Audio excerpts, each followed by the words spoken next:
Hello, welcome to KCS at Home Summer Edition. This is task number 2 for 7th grade, and I am Mr. Troyer from Bearden Middle School. And I would like to share with you the standards that we're doing this week and the task that we have come up with for you to work on. So, first things first, our topic is European colonies in the Americas. We're going to talk a little bit about where colonies were, and we're going to talk about the religious influence in the colonies, and we're going to talk about the way that people chose to set up the colonies when they first came to the New World. So I'm going to share with you what I am looking at because I want to have you follow along with me. So here's our first screen. There's our topic there, European colonies in the Americas.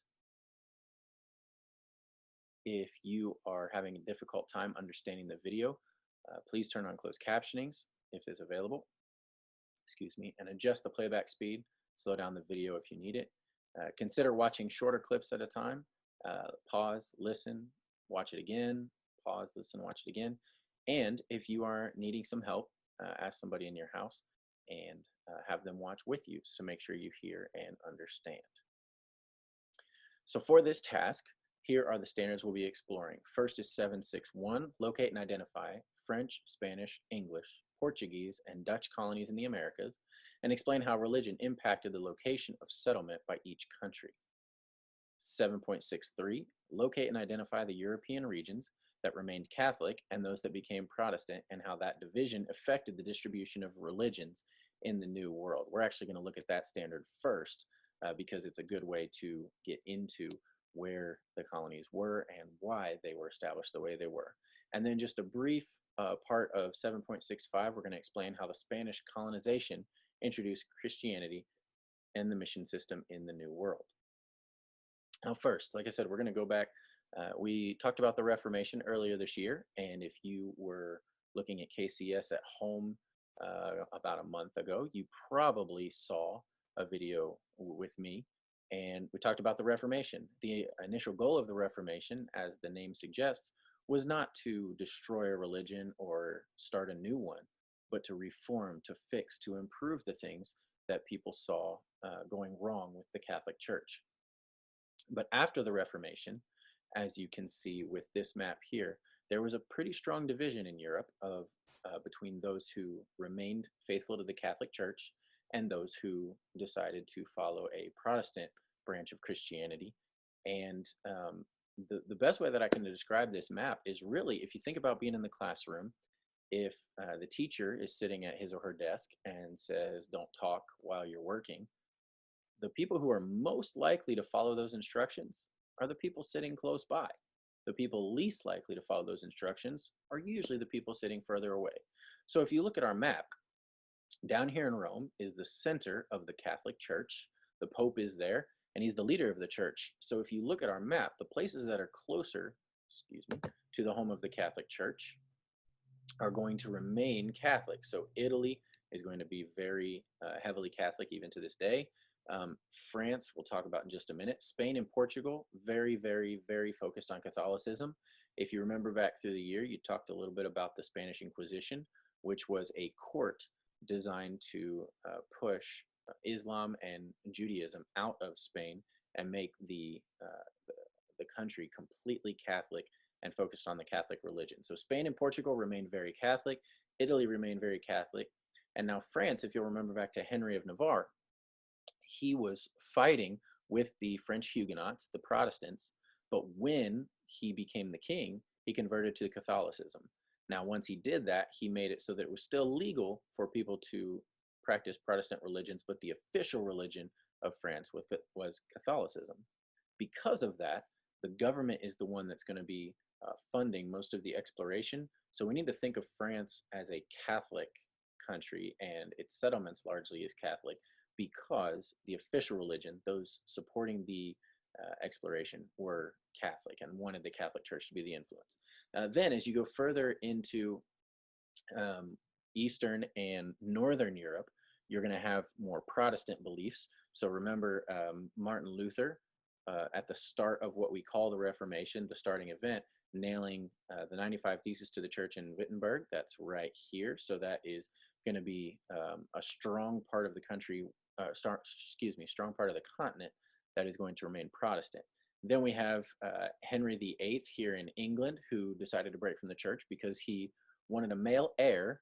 So he wanted to divorce his first wife, and the church would not let him. So he began the Church of England, which again is going to be a Protestant church.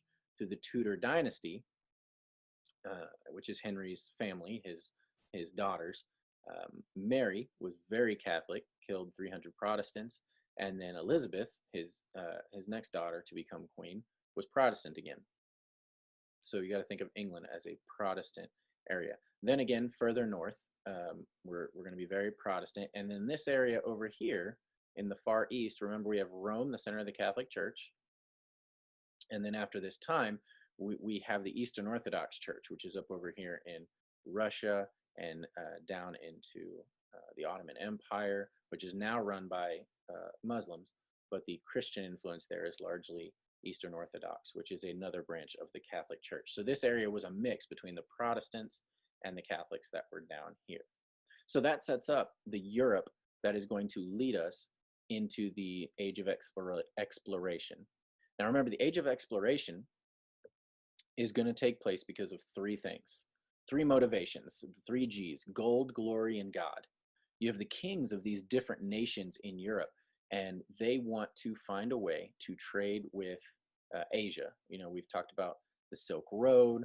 We've talked about the Crusades opening up trade and desire for exotic goods between the Middle East and Asia and Europe and the West in general. And so gold is going to be the first motivation.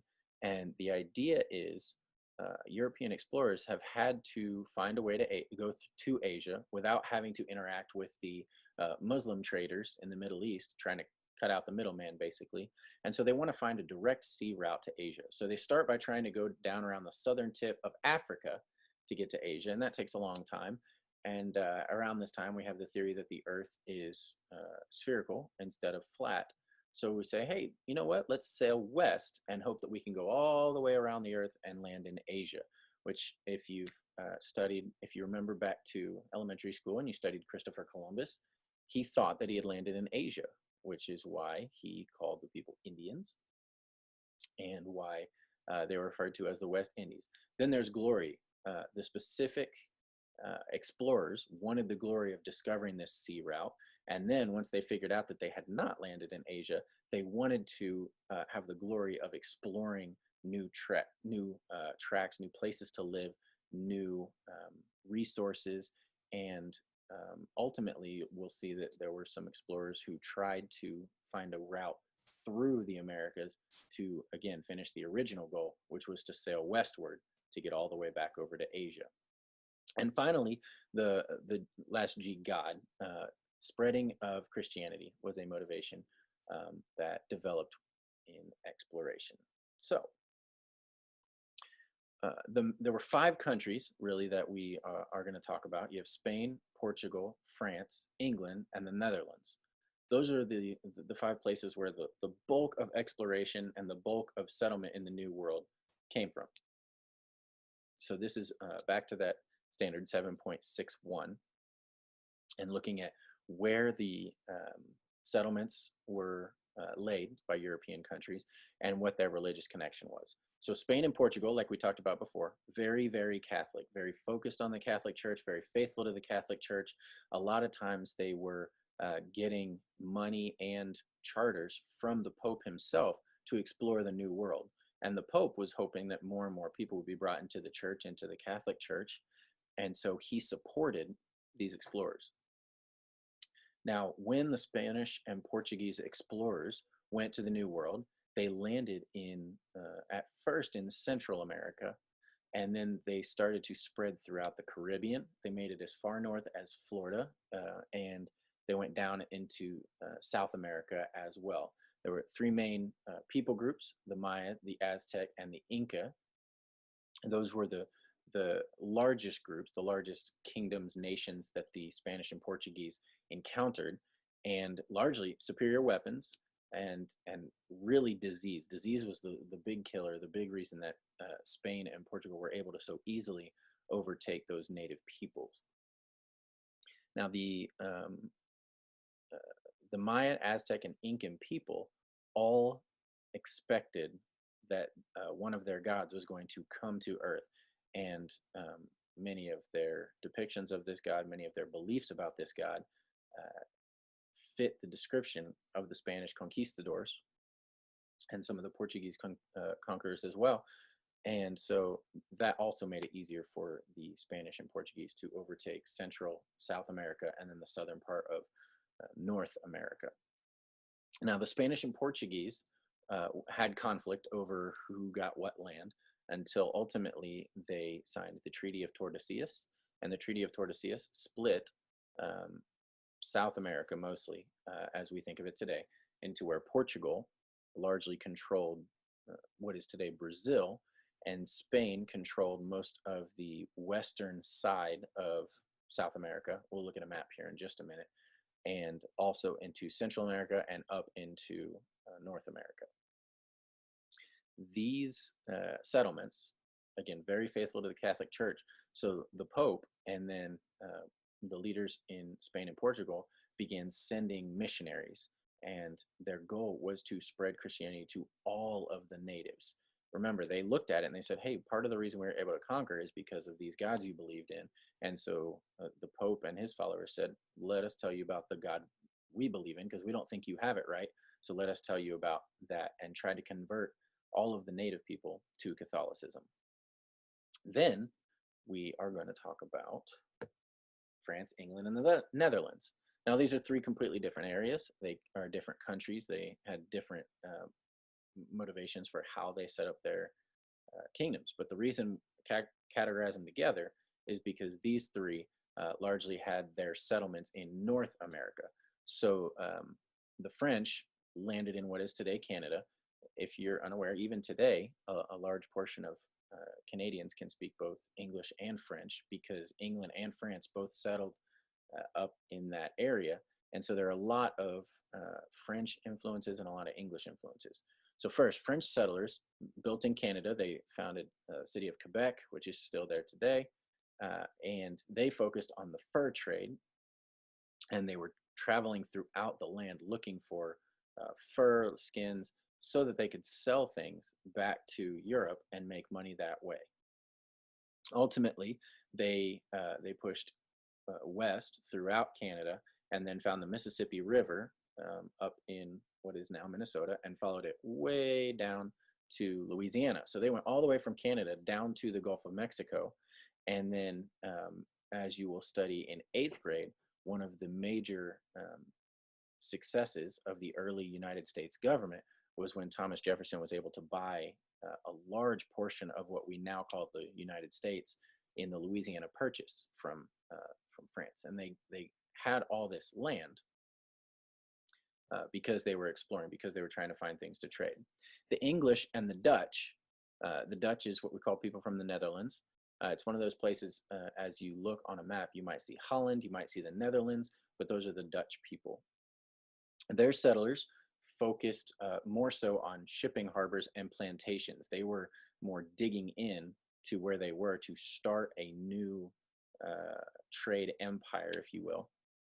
And they focused on largely what is now the eastern coast of the United States. The first permanent settlement for England was in Jamestown, down in Virginia.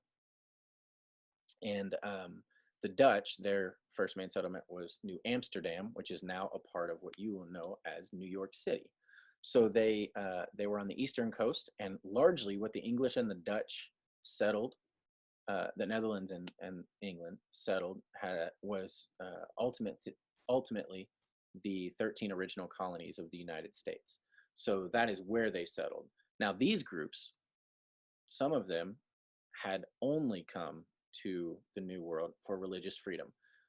Specifically, if you go into England after Henry VIII split from the Catholic Church, he didn't change a lot of the Catholic practices when he developed the Church of England. What he did was say the king is now the head of the church, but a lot of the practices were similar. Well, over the years, as his daughter Elizabeth strengthened the Church of England and the Protestant church, there were people within the Church of England who said, you know what, we need to get rid of all of the Catholic influence in this church. We are supposed to be separate from Catholics. So we're going to. Those people are the ones you've heard of in elementary school, the Pilgrims. They came to the New World hoping to find freedom,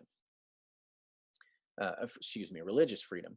And while they wanted people to believe their faith, and while they believed that what they taught was right, that wasn't as much their primary motivation. So where the Spanish and the Portuguese were very, very interested in spreading their religion, and the Pope and the kings continued to send missionaries, the Dutch and the English were less interested in that. They wanted their freedom and wanted it to be left to them to decide how to worship. And the French were largely Catholic, but again, did not spend as much time with the missionaries as the Spanish and the Portuguese. So here's a quick little map looking at the New World. So if you look at this map right here, you have the Spanish territory, Spanish, Portuguese, French is this dark blue, British is red, Russian is brown. That's up over here where Russia almost touches Alaska, and then the Dutch territory. Now there's a little bit of Dutch territory down here, and we'll get to the Dutch in just a second. But if you look, Spain is all of this green. So all of this south part of North America, Central America, a lot of the islands, and down into the western half of South America. Portugal had largely what is Brazil today. The French territory, like we said, they came up into Canada, and then little by little they followed the Mississippi River, which comes right down here. And all of this was French settlement and control. The British were all the way up here. This part would eventually become the 13 original colonies of the United States. And then the Dutch were here, but I want to show you this other map right here. This pink part over here, it's kind of hard to see because it's all red. And there's just a little bit right here that is the pink part, and it's right here. So if you look, this is part of what is today the state of New York, and down here is where you're going to see New York City. So this is originally the Dutch territory. So these are all the areas that were settled by the European explorers in the 16th and 17th centuries. So down here, largely, almost entirely Catholic. Here, almost entirely Catholic. Here, largely Catholic.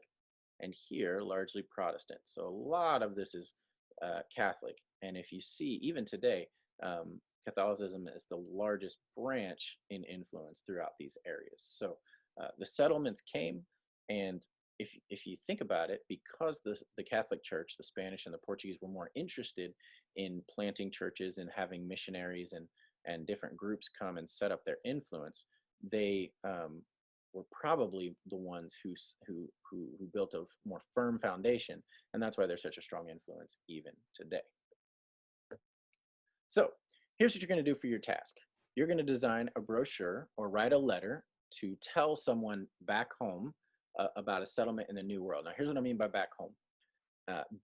In this time, if you were an explorer or you wanted to join a voyage with an explorer, it would usually be a man, but it could be a woman, would join the exploration and leave their family at home. So if you were going on an exploration from Spain, if you were a Spanish man, you went on a ship to the New World, you would leave your family behind, you'd explore, you'd find a new place you wanted to settle, a new life, and then you would write back to your family and say, okay, I'm ready for you to come. I've built a house, I've established an area, this is what our settlement will look like, be ready when you get here. We are growing crops, or we are hunting, or we are trading, or I have built a ship and I'm working with ships. You tell the story of what your family is going to do when they come, and then your family is able to join a voyage across. So what your task is going to be is to think, okay, here's where I went. I have been here for a couple of months. What, based on where you land, and I'll tell you about that in just a second. Based on where you land, what's the religion of your chosen settlement? What's the main focus of their religion?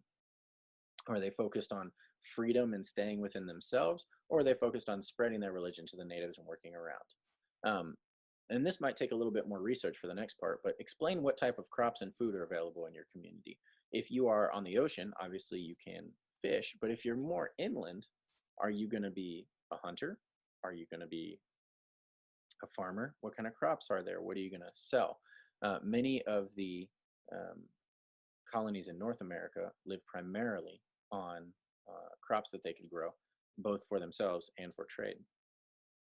So think about what skills might be useful. Maybe you can explain, hey, I've become a hunter. I've become really good at it because the only way for us to eat is to go hunting. Describe the climate in your settlement. So if you are in North America, if you are down in Florida, it's going to be very warm. If you are up further toward Maine or even New York or up in Canada, it's going to be cold. So send that in your letter. And then just imagine anything else that you might want to write in a letter. Now, you could say, I miss you. It's been a long time. I can't wait till you're here. I can't wait for you to see this new place we live. Just creative things like that. Now, if you are not one who wants to write that personal kind of letter, then the alternate assignment is you could design a brochure. And in the same way, instead of just telling that one person or that one group, your family, about this new settlement, you could tell everybody in your hometown, in your home city, about the place you live. Answer these same questions just to give you an idea. So that is your task. Here's a miniature task to help you out. Match the settlement with the people that founded it. So we have the Dutch, the French, the English, the Portuguese, and the Spanish.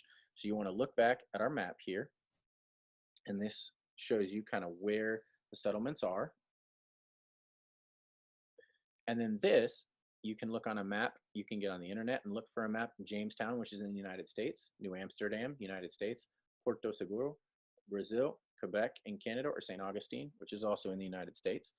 So find those and match them, just get an idea where they are. These are the settlements you're going to choose from.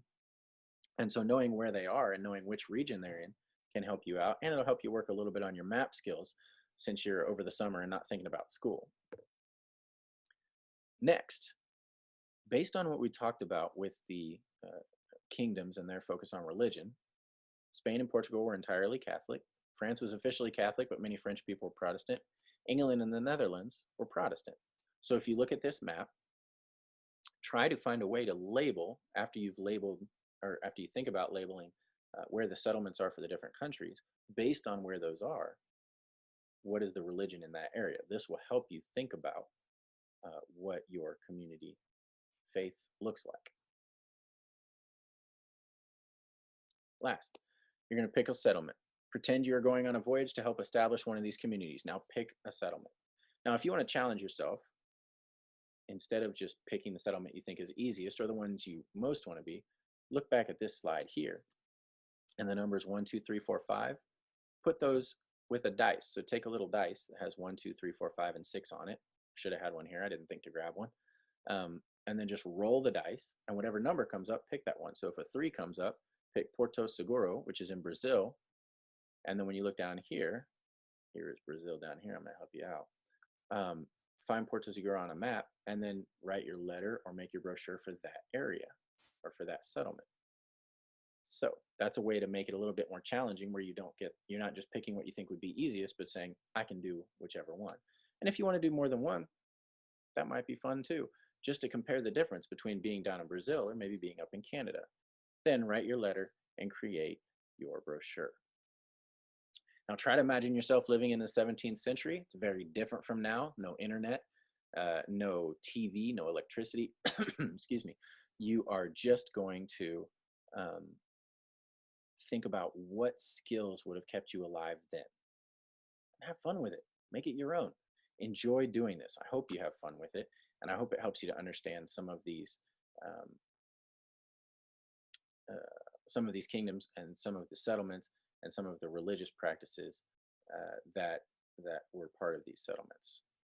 So that is your task for this week. I hope you have fun with it, and I hope you've learned a lot. If you have any questions, please email your teachers, or you can email me. And I look forward to hearing from you, and I hope you enjoy this task.